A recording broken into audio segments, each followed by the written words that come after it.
नमस्ते dear students. इस video में हम कंसिस्टेंसी का सवाल करेंगे। इससे पहले कंसिस्टेंसी पे बेस्ड 3 सवाल कर लिए गए हैं, जिनका लिंक मैं डिस्क्रिप्शन में दे दूंगा, आप वहां से देख लीजिएगा।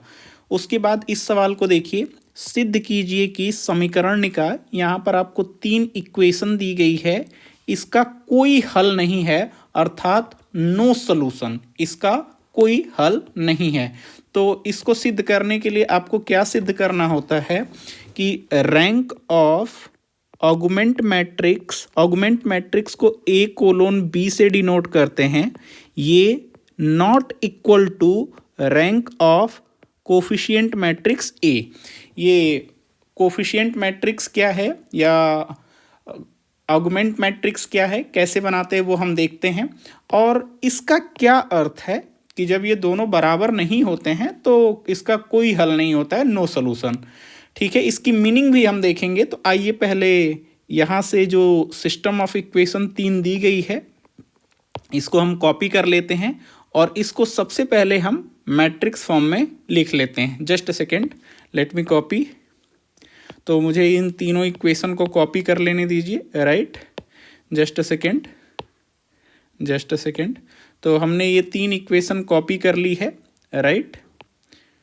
तो हमारे पास 3 इक्वेशन है, ये इक्वेशन 1, ये इक्वेशन 2, ये इक्वेशन 3। तो अब दिए गए समीकरण को सबसे पहले हम मैट्रिक्स फॉर्म में लिखेंगे, राइट। मैट्रिक्स फॉर्म में कैसे लिखते हैं? सबसे पहले हम कोफिशिएंट मैट्रिक्स बनाते हैं, राइट। तो कोफिशिएंट मैट्रिक्स में एक्स, वाई और जेड के जो कोफिशिएंट होते हैं वो लिखते हैं। तो यहाँ पर एक्स का कोफिशिएंट 1 है, वाई का कोफिशिएंट 1 है और जेड का कोफिशिएंट भी 1 है। तो ये कोफिशिएंट हम लिख लेंगे, राइट, 1 1 1, राइट। उसके बाद जो दूसरी इक्वेशन है उसमें भी एक्स, वाई और जेड के कोफिशिएंट लिखेंगे। ध्यान रहे, तीनों इक्वेशन में कोफिशिएंट लिखते समय एक्स, वाई और जेड इसी क्रम में लिखेंगे, क्योंकि हमने जो पहली इक्वेशन है उसमें एक्स, वाई और जेड के कोफिशिएंट का क्रम बरकरार रखा है, वही क्रम आपको तीनों इक्वेशन में रखना है। तो एक्स का कोफिशिएंट 3 है, वाई का कोफिशिएंट 1 है, जेड का कोफिशिएंट -2 है, right. So 3, just a second, this is 3 1 -2।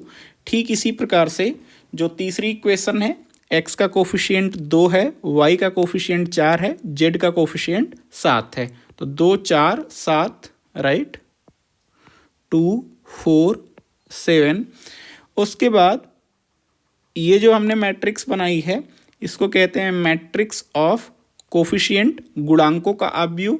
उसके बाद मैट्रिक्स ऑफ वेरिएबल्स। तो हमारे पास यहाँ 3 वेरिएबल हैं, एक्स, वाई और जेड, राइट। तो हमारी मैट्रिक्स ऑफ वेरिएबल हो गई आपकी एक्स, वाई और जेड। और ये किसके इक्वल होगी? मैट्रिक्स ऑफ कांस्टेंट के। मैट्रिक्स ऑफ कांस्टेंट क्या है? 6, 12 और 28, राइट। तो जो इक्वल साइन के राइट साइड में जो नंबर होते हैं वो मैट्रिक्स ऑफ कांस्टेंट बनाते हैं, राइट। तो यहाँ पर जो मैट्रिक्स ऑफ कांस्टेंट हो जाएगा 6, 12 और 28, राइट। तो ये जो मैट्रिक्स होती है, मैट्रिक्स ऑफ कोफिशिएंट, उसको कैपिटल ए से डिनोट करते हैं, कैपिटल ए, राइट। यहाँ पर जो मैट्रिक्स ऑफ वेरिएबल होती है उसे कैपिटल एक्स से डिनोट करते हैं। सो दिस इज कैपिटल एक्स। और ये जो मैट्रिक्स ऑफ कॉन्स्टेंट्स होती हैं उसे हम कैपिटल बी से डिनोट करते हैं, right. So this is capital B, fine. तो आई होप आपको समझ में आ गया होगा। ध्यान दीजिए, हमने यहाँ तक क्या किया है, हमने इन 3 समीकरण निकाय को मैट्रिक्स फॉर्म में लिखा है। तो किसी समीकरण से मैट्रिक्स फॉर्म में कैसे लिखते हैं, आई होप आपको समझ में आ गया होगा। मैं इसका अपोजिट प्रोसेस भी बता देता हूं कि मान लीजिए ये आपको मैट्रिक्स फॉर्म में दिया है तो यहां से इक्वेशन कैसे बनाएंगे। फॉर एग्जांपल इक्वेशन 1 आपको बनानी है तो कैसे बनाएंगे, देखिए ये जो फर्स्ट रो है इसके साथ गुणा होगा और वो किसके इक्वल हो जाएगा, 6 के, राइट। तो अगर मैं बना के अगर आपको दिखाऊं तो ये जो 1 है x से मल्टीप्लाई होगा, राइट, x, उसके बाद ये जो 1 है ये y से मल्टीप्लाई होगा तो x प्लस वाई हो जाएगा। और ठीक इसी प्रकार से ये जो 1 है z के साथ मल्टीप्लाई होगा तो plus z is equal to ये यहाँ पर जो पहला एलिमेंट है 6, राइट। तो ये हो गया आपका 6। ठीक इसी प्रकार से मान लीजिए आप सारी तीनों इक्वेशन इसी प्रकार से आप बना लेंगे, ठीक। तो मान लीजिए आपको इक्वेशन तीसरी बनानी है तो कैसे करेंगे, ये जो थर्ड रो है वो एक्स वाई जेड के साथ मल्टीप्लाई होगी और 28 के बराबर होगी। तो मैं बता देता हूँ एक बार फिर से, तो 2 किससे मल्टीप्लाई होगा, x से, तो ये आपका 2x हो जाएगा, राइट। उसके बाद प्लस, उसके बाद यहाँ पर जो 4 है वो किससे मल्टीप्लाई होगा, y से, तो प्लस 4y हो जाएगा। उसके बाद आपका ये जो 7 है किससे मल्टीप्लाई होगा, z से, तो ये प्लस 7z, और ये किसके बराबर होगा, 28 के, right. So this is equal to 28, जो ये आपकी तीसरी इक्वेशन है। तो आई होप अभी तक आपको इतना समझ में आ गया होगा कि हम कैसे दिए गए इक्वेशन को मैट्रिक्स फॉर्म में लिखते हैं, या फिर मैट्रिक्स फॉर्म में दिया हो तो हम कैसे उसको इक्वेशन बनाते हैं वहाँ से। ये इक्वेशन बनाना बहुत इंपॉर्टेंट है क्योंकि लास्ट में मैं यहाँ से आपको कुछ समझाऊंगा, राइट। तो आई होप आपको समझ में आ गया होगा कि ये मैट्रिक्स ऑफ कांस्टेंट है, मैट्रिक्स ऑफ कोफिशिएंट, गुणांकों का अवयव A। ये जो है आपका मैट्रिक्स ऑफ वेरिएबल है, ये कैपिटल X, और ये मैट्रिक्स ऑफ कांस्टेंट्स, ये कैपिटल B। उसके बाद हम ऑगमेंट मैट्रिक्स बनाते हैं, समवर्धित अवयव। तो ऑगमेंट मैट्रिक्स या समवर्धित अवयव क्या होता है, उसे डिनोट करते हैं हम A:B से, राइट। तो सबसे पहले इसमें मैट्रिक्स A होती है, तो आप देखेंगे कि यहाँ पर कोलोन से पहले मैट्रिक्स A है, तो मैं पूरी मैट्रिक्स A यहाँ से कॉपी कर लेता हूँ। यहाँ पर मैंने ऑलरेडी मैट्रिक्स A लिखा हुआ है तो मैं उसे कॉपी कर लेता हूँ। तो ये आपकी मैट्रिक्स A हो गई। और उसके बाद देखिए मैट्रिक्स A के बाद क्या है, कोलोन है, और उसके बाद B वाली मैट्रिक्स कौन सी है, B वाली देखिए, जस्ट अ सेकेंड, ये आपका कोलोन के बाद B है तो B वाली ये मैट्रिक्स है। तो मैट्रिक्स A लिखने के बाद कोलोन लिखेंगे, सारे एलिमेंट के बाद कोलोन, और उसके बाद मैट्रिक्स B। तो मैट्रिक्स B क्या है, अगर आप देखेंगे तो 6, 12 और 28, राइट, 6, 12 और 28, राइट। तो जब सिस्टम का कोई हल नहीं होता है, इसका कोई सलूशन नहीं है, दिए गए समीकरण निकाय का जब कोई हल नहीं होता है तो कंडीशन क्या होती है, रैंक ऑफ ऑगमेंट मैट्रिक्स यानी A:B की रैंक और रैंक ऑफ कोफिशिएंट जो मैट्रिक्स ऑफ कोफिशिएंट होती है वो बराबर नहीं होती है। तो यही सिद्ध करना होता है। मैं आपको बताऊंगा कि इसका अर्थ क्या है, कि इस समय क्यों कोई हल नहीं है। पॉसिबल हुआ तो मैं एक छोटा उदाहरण भी लूंगा जिससे आपको समझ में आ सके। एक बात ध्यान दीजिए, मैंने आपको पिछले वीडियो में भी या उसके पहले भी कई बार आपको बताया हूं कि जब भी आपका ये सिस्टम ऑफ इक्वेशन हो और रैंक निकालनी हो तो यहाँ पर आप ओनली रो ऑपरेशन परफॉर्म करेंगे, क्योंकि हमें सॉल्व करना होता है एक्स वाई जेड के लिए। हालांकि यहाँ पर एक्स वाई जेड का मान नहीं मिलेगा क्योंकि यहाँ पर नो सोल्यूशन ही हमें प्रूफ करना है। तो जब भी सिस्टम ऑफ इक्वेशन हो, समीकरण निकाय हो, तो केवल आप रो ऑपरेशन परफॉर्म करेंगे, only row operation. Just a second, मैं एक बार फिर से आपको लिख देता हूं, ओनली रो ऑपरेशन आपको परफॉर्म करना होता है, ओनली रो ऑपरेशन। जब भी सिस्टम ऑफ इक्वेशन होगा, ऐसा क्यों करना पड़ता है ये मैंने वीडियो 1 में, जो लिंक 1 में दिया हूँ, उसमें आपको पता चलेगा। अगर वो कंप्लीट वीडियो आप देखेंगे तो उसमें मैंने बता रखा है। ठीक है, तो आइए अब रैंक निकालते हैं। तो रैंक निकालने के लिए हम एशलॉन फॉर्म में निकालते हैं, राइट। तो जस्ट मुझे यहाँ पर कॉपी कर लेने दीजिए। तो कौन सा ऑपरेशन सबसे पहले करेंगे? तो एशलॉन फॉर्म में यहाँ पर 1 होता है, राइट, और उसके नीचे 0 होते हैं, राइट। तो इस 1 की मदद से इस 3 को 0 करना है। तो क्या करना होगा? जस्ट अ सेकेंड, इस 1 में मैं 3 का गुणा कर दूंगा और 3 से घटा दूंगा तो 0 मिल जाएगा। अर्थात जो मेरी रो 2 है, जो रो 2 है उसको मैं रिप्लेस कर दूंगा रो 2 माइनस 3 टाइम्स R1, राइट। तरीका यही होता है कि इस 1 की मदद से इनको 0 कीजिए, जो 3 और 2 हैं। ठीक इसी प्रकार से अब 2 को 0 करना है 1 की मदद से। तो मैं क्या करूंगा, 1 में 2 का मल्टीप्लिकेशन करूंगा तो 2 हो जाएगा और 2 में से सब्ट्रैक्ट कर दूंगा। यानी ऑपरेशन क्या होगा हमारा, ये जो रो 3 है, रो 3 is replaced by R3 minus 2R1, right. ये जो सिंबल है रिप्लेसमेंट का है, ये इक्वल नहीं लिखेंगे, मैंने ये पहले बताया हुआ है, ठीक है, ओके। उसके बाद अब जो मैट्रिक्स बनेगी उसे A कोलोन B, और अब इक्विवेलेंट कहेंगे ना कि इक्वल कहेंगे, राइट। सो फर्स्ट रो में कोई ऑपरेशन नहीं, तो मैं एज इट इज कॉपी कर लेता हूं।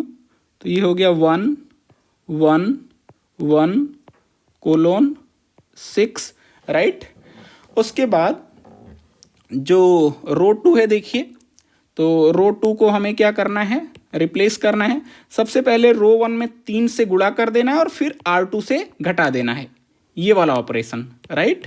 तो सबसे पहले 1 में 3 से मल्टीप्लिकेशन करूंगा तो 3 हो जाएगा, और फिर 3 में से घटा दूंगा तो 3 माइनस 3 0 हो जाएगा, राइट। होल पॉइंट ये ऑपरेशन करने का यही था कि ये 0 हो जाए। उसके बाद अब क्या करना है, 1 में 3 का मल्टीप्लिकेशन करेंगे तो 3 हो जाएगा, और 1 में से 3 घटा देंगे तो -2 हो जाएगा, राइट। तो यहाँ पर हमारे पास -2 हो गया, फाइन। उसके बाद जस्ट अ सेकेंड, 1 में मैं 2 का गुणा करूंगा तो 2 हो जाएगा, और -2 करूंगा तो ये, सॉरी, मुझे 1 में 3 का मल्टीप्लिकेशन करना है, आई एम सॉरी, यहाँ पर देखिए 3R1 है, तो 1 में मैं 3 का गुणा करूंगा तो 3 हो जाएगा, और -2 माइनस 3 -5 हो जाएगा, राइट। तो ये एलिमेंट -5 हो गया कोलोन, राइट। अब 6 में 3 का गुणा करेंगे तो 18 हो जाएगा, और 12 माइनस 18 -6 हो जाएगा, राइट। तो ये -6, फाइन। उसके बाद अब आ जाइए आप रो 3 पर। तो रो 3 को कैसे रिप्लेस कर रहे हैं, सबसे पहले R1 में 2 का गुणा कर रहे हैं और फिर R3 में से घटा दे रहे हैं, राइट। तो यहाँ पर 1 में 2 का मल्टीप्लाई करेंगे तो 2 हो जाएगा, और 2 में से 2 घटा देंगे तो 0 हो जाएगा। होल पॉइंट 2 से मल्टीप्लिकेशन करके घटाने का यही था कि ताकि ये एलिमेंट 0 हो जाए, राइट। उसके बाद आप क्या करेंगे, इस 1 में 2 का मल्टीप्लिकेशन करेंगे तो 2 हो जाएगा, और 4 में से घटाएंगे तो 4 माइनस 2 2 होगा, राइट। तो ये एलिमेंट आपका 2 हो गया, फाइन। उसके बाद 1 में 2 का मल्टीप्लाई करेंगे तो 2 हो जाएगा, और 7 माइनस 2 ये 5 हो जाएगा, राइट। उसके बाद 6 में 2 का गुणा करेंगे तो 12 हो जाएगा, और 28 में से 12 घटा देंगे तो 16 हो जाएगा, राइट। तो ये एलिमेंट आपका 16 हो जाएगा, ओके, फाइन। तो ये आपका आ गया। उसके बाद हम देखिए क्या करते हैं, उसके बाद आप इस एलिमेंट की मदद से इसको पहले 1 बनाया जाता है, इसको 1 बनाते हैं सबसे पहले, और फिर उसकी मदद से इसको 0 करते हैं। तो अगर आप देखेंगे तो ये नंबर बिल्कुल ही अपोजिट साइन के, ये -2 और ये +2, तो मैं बिना 1 बनाए भी इसको 0 कर सकता हूँ, राइट। क्योंकि अगर मैं दोनों को अगर जोड़ देता हूँ तो यहीं पर ये 0 हो जाएंगे, राइट। -2 + 2 0। बेसिकली करते क्या है, सबसे पहले इसको हम 1 बनाते थे और उसकी मदद से इसको 0 करते थे। 1 इसलिए बनाते थे कि ताकि हमें 1 नंबर से काफ़ी आसानी हो जाती है।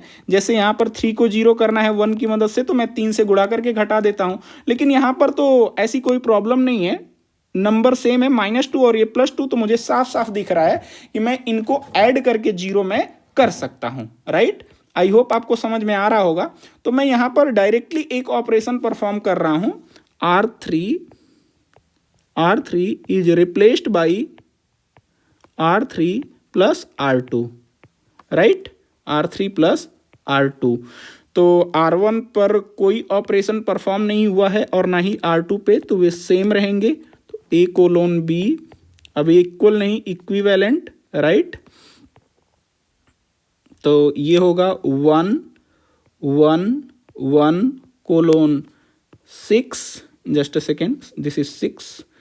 उसके बाद 0 -2 -5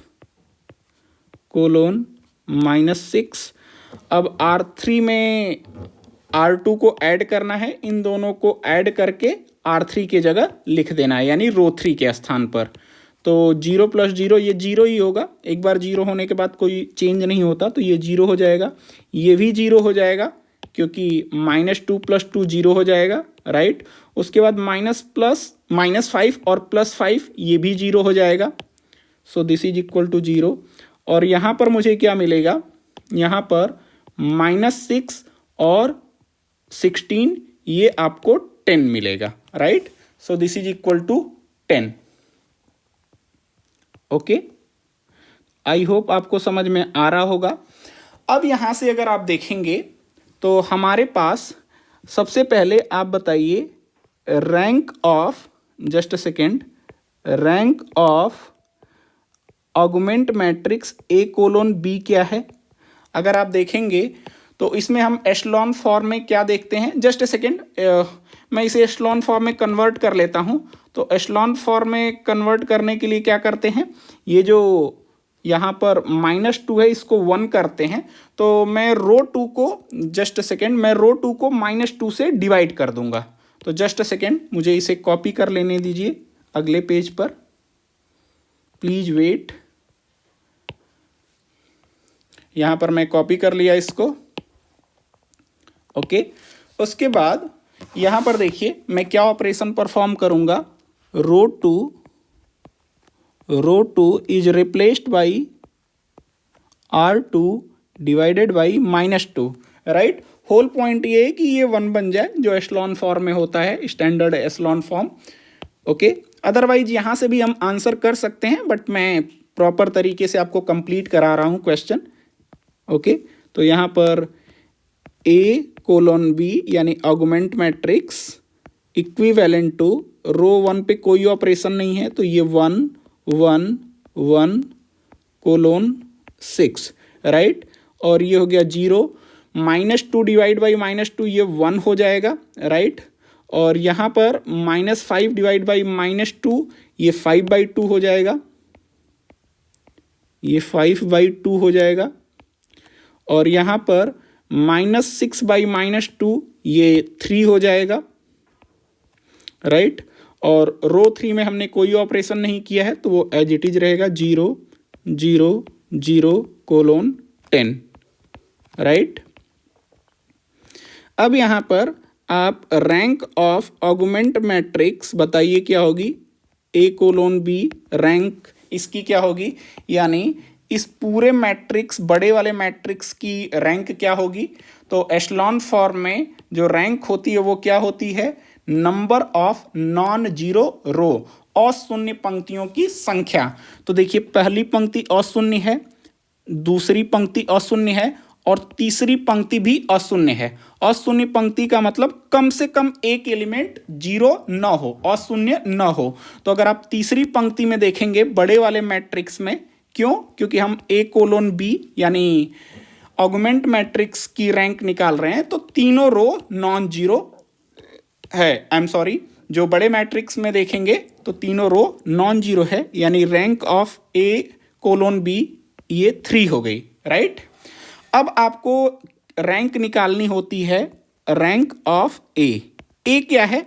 ए अगर देखेंगे यहाँ पर ये ए कोलोन बी मैट्रिक्स है, राइट? तो कोलोन से जो पहले होता है वही ए होता है, तो ये वाला जो कोलोन है उससे पहले का जो हिस्सा है वो ए मैट्रिक्स है, राइट? तो यहां पर अगर आप ए मैट्रिक्स को देखेंगे, कोलोन से पहले वाली मैट्रिक्स को देखेंगे तो कितनी नॉन जीरो रो हैं?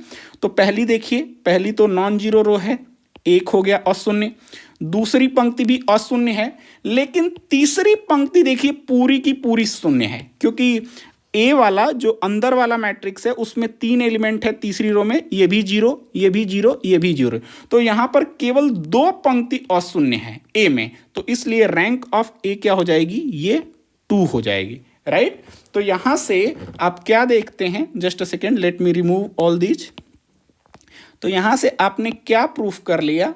जस्ट अ सेकेंड, आपने प्रूफ कर दिया कि रैंक ऑफ ऑगमेंट मैट्रिक्स यानी संवर्धित अवयु A colon B not equal to rank of A यानी मैट्रिक्स ऑफ कोफिशिएंट, इसलिए इसका कोई हल नहीं है, ये नो सॉल्यूशन, इसका कोई हल नहीं है, नो सॉल्यूशन। और ऐसे को हम सिस्टम को कहते हैं इनकंसिस्टेंट। नो सॉल्यूशन मतलब कोई हल नहीं है, और इनकंसिस्टेंट, कंसिस्टेंट यानी असंगत भी, ये असंगत, ये संगत नहीं है, इसका कोई हल नहीं है। नो सॉल्यूशन मतलब कोई हल नहीं, राइट? कोई हल नहीं। फाइन। आप सोच रहे होंगे कि ऐसी क्या खास बात है कि इन दोनों की रैंक अगर बराबर नहीं हुई तो कोई सलूशन नहीं है, नो सलूशन। मैंने आपको बताया था, ध्यान दीजिए कि ये जो मैट्रिक्स फॉर्म में लिखा गया है, तो अगर आप देखेंगे तो ये वाला जो हिस्सा है वो ए का हिस्सा है। फाइन। तो यहां पर जो हमने निकाला है वो ए के इक्विवेलेंट है। फाइन। और ये वाला जो हिस्सा है एक्स वाई जेड का है, जो हमने लिखा नहीं है। और ये जो कोलोन के बाद वाला हिस्सा है वही बी वाला है। देखिए कोलोन के बाद बी वाला हिस्सा है, तो ये आपका बी वाला हिस्सा है, राइट? तो आप इस मैट्रिक्स से कैसे इक्वेशन लिखते हैं, अगर आपको ध्यान हो, जो मैंने बताया था, अगर आपको ध्यान होगा तो उससे मैं आपको एक बहुत अच्छी चीज यहां पर समझा दूंगा। जैसे ये तीसरी इक्वेशन एक्स वाई जेड से मल्टीप्लाई होती है और लास्ट वाले एलिमेंट के बराबर होती है। तो यहां पर देखिए क्या है, तो यहां पर तीसरी जो रो है ए वाली 0 इंटू एक्स होगा, तो मैं, और ये क्या होगा 0 इंटू वाई और 0 इंटू जेड, और किसके बराबर होगा 10 के, राइट? जो तीसरी है, जैसे यहां पर ये तीसरा रो एक्स वाई जेड से मल्टीप्लाई होके ये तीसरा रो का जो एलिमेंट है, राइट, 28।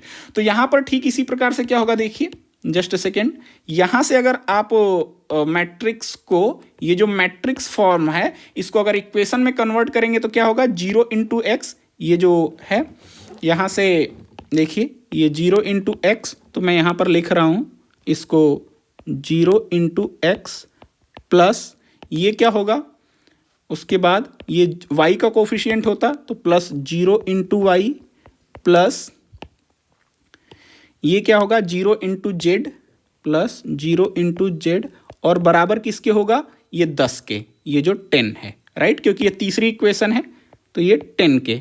तो अब देखिए 0 इंटू एक्स 0, तो ये 0 हो गया, 0 इंटू वाई ये भी 0 हो गया, 0 इंटू जेड कितना हो गया 0, तो 0 प्लस 0 प्लस 0, तो लेफ्ट हैंड साइड में क्या मिला 0 ही मिला, और बराबर कितना है राइट हैंड साइड में 10। क्या आपने मैथ में कभी ऐसा पढ़ा है कि 0 इज इक्वल टू 10? बिल्कुल नहीं, इसीलिए इसका कोई हल नहीं है, नो सॉल्यूशन। तो जब ये दोनों रैंक अलग अलग आ जाती है तो उस केस में ऐसी कंडीशन आ जाती है कि 0 इक्वल टू 10, 0 इक्वल टू -5, जो कि संभव नहीं है, तो इसलिए इसका कोई हल नहीं होता है। तो जब भी rank of augment matrix, rank of A colon B और rank of matrix of coefficient यानी रैंक ऑफ ए बराबर जब नहीं होती है तो उसका कोई सलूशन नहीं होता है, कोई हल नहीं होता है, ऐसी चीजें आती हैं 0 इक्वल टू 10। अगर आपको एग्जाम्पल के तौर पर अगर मैं समझाऊं तो देखिए, मान लीजिए कि x बराबर 2 है और y बराबर 1 है, ठीक है। तो अगर इस प्रकार की इक्वेशन है x माइनस वाई, तो ये कितना होगा 1। और मैं अगर आपसे ये पूछूं कि 3x माइनस 3y कितना होगा, तो आपके अनुसार देखिए x का मान 2 है तो 3 दूना के 6, ये 6 हो जाएगा, और y का मान 1 है तो 3 इंटू 1 माइनस 3, तो 6 माइनस 3 3 हो जाएगा, राइट। तो यहाँ पर 3 आएगा। लेकिन अगर इसको मैं 4 लिख देता हूँ, देखिए क्या आता है आपके पास। तो अगर दिस इज इक्वल टू 4, मैं ऐसा कह रहा हूँ, जबकि आपको पता है कि यहाँ पर क्या होना चाहिए, 3 होना चाहिए, राइट, आंसर से, क्योंकि मैं आपको पहले ही आंसर बता चुका हूँ, राइट। तो अब इसको कैसे सॉल्व करेंगे, मान लीजिए ये इक्वेशन 1 है और ये इक्वेशन 2 है, तो आप इसको कैसे सॉल्व करते हैं, आप पहले कोफिशिएंट बराबर करते हैं। देखिए, तो यहाँ पर x का कोफिशिएंट 3 है और यहाँ पर x का कोफिशिएंट 1 है, तो समीकरण 1 में मैं 3 का गुणा कर देता हूँ, राइट। तो इसमें मैं 3 का गुणा कर देता हूँ, देखिए, तो ये हो गया आपका 3x minus 3y is equal to 3, right. तो अब क्या करेंगे, जो ये आपका समीकरण 3 हो गया, तो समीकरण 2 माइनस 3 करेंगे। हम क्या कर रहे हैं, जो यहाँ पर समीकरण 2 दिया है उसमें से 3 को घटा रहे हैं, तो यहाँ पर माइनस करेंगे, ये प्लस करेंगे और यहाँ माइनस, साइन चेंज कर देते हैं, राइट। तो ये 3x माइनस 3x कितना हो जाएगा, 0x, राइट, 0 हो जाएगा। और ठीक इसी प्रकार से माइनस 3y प्लस 3y, ये भी कितना हो गया, 0 हो गया, राइट। और इधर कितना आ गया, देखिए 4 माइनस 3 कितना आ गया, 1, राइट। तो 0 इज इक्वल टू कितना हो गया, 1। तो ऐसा कभी पॉसिबल है क्या, नहीं। तो इसका कोई सलूशन नहीं होगा। आपको भी पता है कि हमने कैसे इसको निकाला है, तो ये जो दो इक्वेशन दी गई है इसका कोई सलूशन नहीं होता है। उस केस में जो रैंक ऑफ ऑगमेंट मैट्रिक्स आती है और रैंक ऑफ ए आती है वो अलग अलग होती है, ठीक है। तो आई होप आपको समझ में आया होगा। जो जिसका नो सॉल्यूशन होता है ना, वो इसी प्रकार की कंडीशन आती है जो यहां से आती है आखिरी रो से, कि 0 किसी नॉन जीरो नंबर के बराबर हो जाता है, जो संभव नहीं है। तो आई होप मैं इस वीडियो में आपको समझा पाया हूँगा कि अगर रैंक बराबर नहीं है तो कैसे ये नो सॉल्यूशन होता है। तो जब rank of augment matrix rank of A के बराबर नहीं होती है तो उस केस में नो सॉल्यूशन यानी कोई हल नहीं होता है, और ऐसे सिस्टम ऑफ इक्वेशंस को, समीकरण निकाय को इनकंसिस्टेंट कहते हैं, असंगत कहते हैं, जब उनका कोई हल नहीं होता है।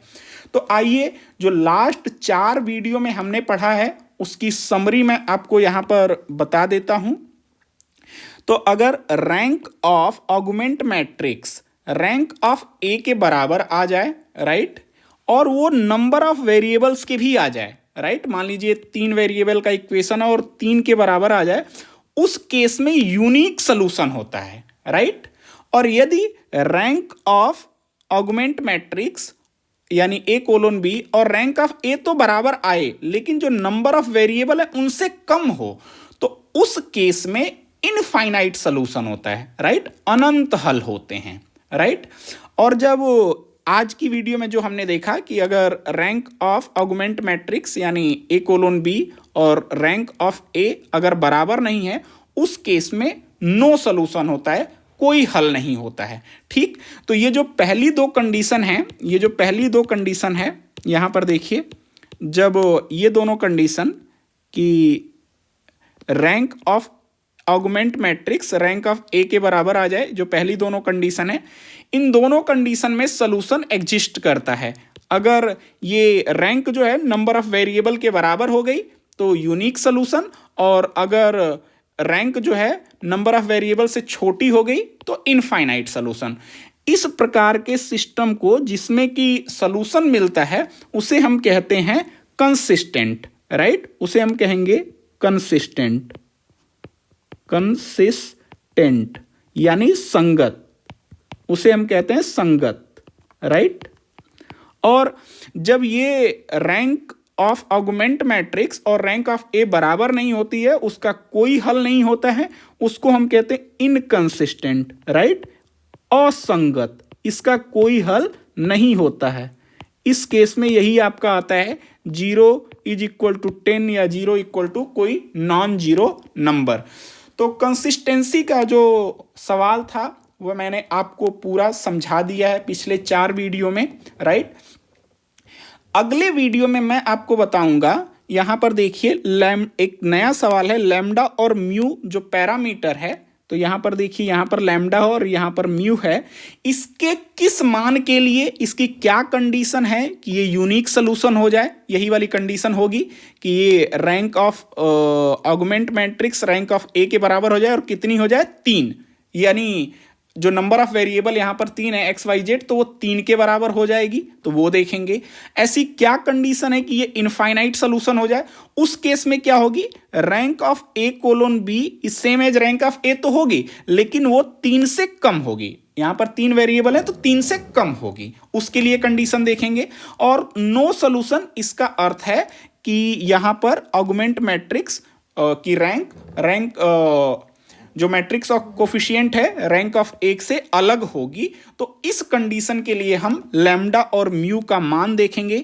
ये बहुत ही अच्छा सवाल है, इसमें आपकी सारी कंडीशन इन्वॉल्व हैं जो तीनों होती हैं कि कब यूनिक सोल्यूशन होगा, राइट, कब यूनिक सोल्यूशन होगा, कब इनफाइनाइट सोल्यूशन होगा, कब नो सोल्यूशन होगा।